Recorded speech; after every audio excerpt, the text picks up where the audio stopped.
Aksi keempat saingan Liga Super 2022 hari ini menyaksikan pertembungan di antara pasukan Johor Darul Ta'zim JDT menentang pasukan Terengganu FC. Babak separuh masa pertama bermula rancak setelah kedua-dua pasukan saling mengasak. Anak buah Benjamin Mura bermula garang mencetak jaringan pertama perlawanan. Seawal minit ke-7 permainan, Bersun Da Silva berjaya mencatat nama sebagai penjaring setelah memanfaatkan hantaran lintang daripada Corbin Ong. Tandukan padu Bersun gagal diselamatkan penjaga gol Terengganu, Rahadi Azli. Pada minit ke-31 permainan, pemain import Terengganu FC, Kipah Sherman berjaya menjaringkan gol buat pasukan pelawat. Bola muntah hasil tangkapan kurang kemas daripada Farizal telah disudahkan dengan baik oleh Kipah. Tersentak dengan jaringan tersebut, JDT tidak tunggu lama untuk kembali mendahului. Tandukan berbisa menerusi Bersun Da Silva telah meletakkan JDT mendahului 2-1 di hadapan. Babak separuh masa kedua permainan bermula rancak setelah kedua-dua pasukan dilihat gairah dalam mencari jaringan.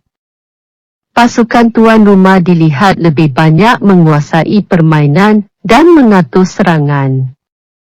Beberapa kali penyerang JDT mendapat peluang keemasan untuk menambah jaringan, namun ketangkasan yang ditampilkan Rahadi Azli telah menggagalkan hasrat buat JDT berpesta jaringan. 3 minit masa tambahan yang diberikan pengadil tidak mengubah keputusan perlawanan. Perlawanan yang berlangsung di Stadium Sultan Ibrahim meletakkan JDT kekal di pendahulu liga setelah menewaskan Terengganu dengan keputusan 2-1. Shane Lowry menjadi penyelamat gawang JDT selepas bola rembatan Sherman tatkala Farizal sudah tertewas. Pada minit ke-59 gagal diterjemahkan dengan jaringan pasukan pelawat, namun selang seminit kemudian penjaga gol JDT itu terpaksa diusung keluar selepas berlaga dengan Lowry.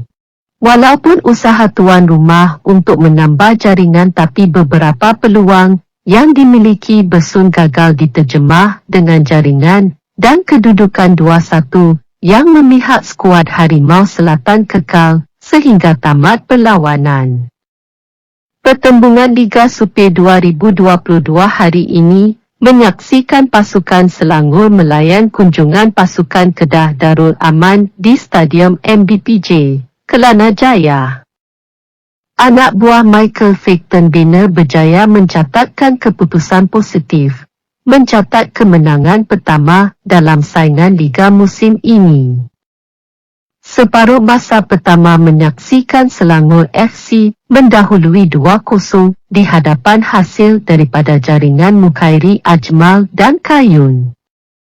Pada minit ke-26 permainan, Mukhairi Ajmal berjaya membuka akaun jaringan perlawanan apabila percubaan lirik oleh Mukhairi gagal diselamatkan penjaga gol Kedah Darul Aman.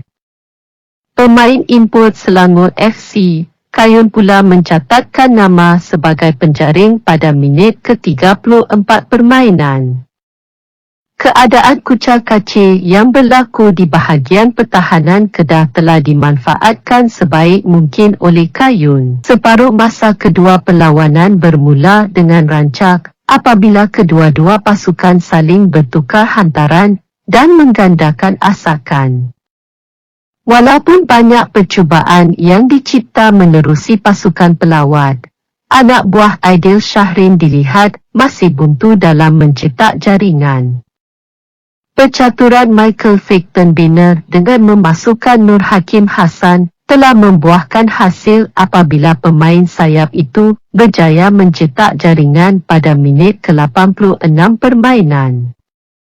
Hakim terus menjadi nadi kepada pasukan apabila hantarannya kepada Kayun telah menatijahkan jaringan.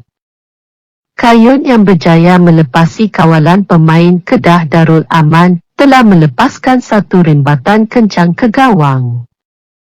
Sebelum perlawanan tamat, Fayyad Zulkifli berjaya menjaringkan satu gol buat pasukan Kedah. Gol Fayyad yang terhasil pada minit ke-91 permainan itu mudah menewaskan penjaga gol Selangor, Khairul Azhan. 4 jaringan telah cukup untuk menutup peluang pasukan KDA FC untuk sekurang-kurangnya mendapatkan satu mata. Keputusan tersebut menyaksikan Kedah buat pertama kali mencatat kekalahan musim ini dalam saingan Liga Supir berbanding Selangor yang akhirnya berjaya memperoleh kemenangan sulung mereka setelah sekadar mencatat keputusan seri dalam 2 perlawanan sebelum itu. Perlawanan keempat saingan Liga Supir Malaysia 2022 menyaksikan pertembungan di antara pasukan Sarawak United menentang Sabah FC. Pasukan Sarawak United yang melayan kunjungan pasukan Sabah di Stadium Negeri Kuching tidak dapat memanfaatkan kelebihan tuan rumah setelah tewas ke atas Sabah. Babak separuh masa pertama lebih banyak didominasi oleh anak buah Ong Kiem Wee.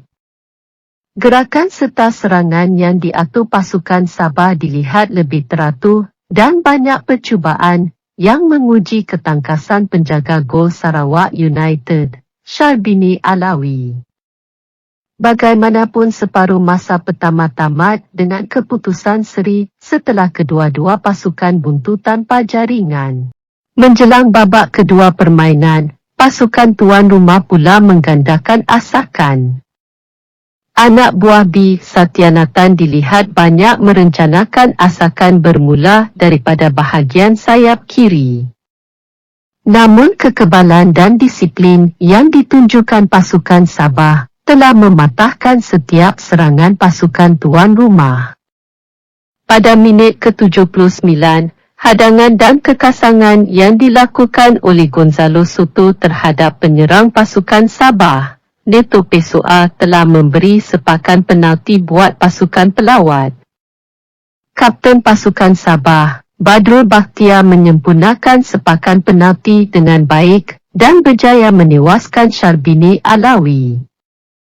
Jaringan daripada Badrul merupakan satu-satunya gol dalam perlawanan malam ini. Pasukan Sabah berjaya membawa pulang 3 mata penuh. 4 minit masa tambahan tidak mengubah keputusan perlawanan. Perlawanan tamat. Sarawak United 0-1 Sabah FC. Jangan ketinggalan dengan info-info terbaru hanya di HD Bola. Yang belum mengikuti lagi, sila tekan simbol subscribe. Sertakan butang loceng notifikasi untuk dapatkan info baru di sini. Klik butang suka kalau anda berkenan video ini ya. Yang sudah menekan subscribe, rajin-rajinkan tangan anda untuk mengkomen di ruang komen. Bersertakan kongsikan video ini jika ada bermanfaatnya. Itu saja, terima kasih.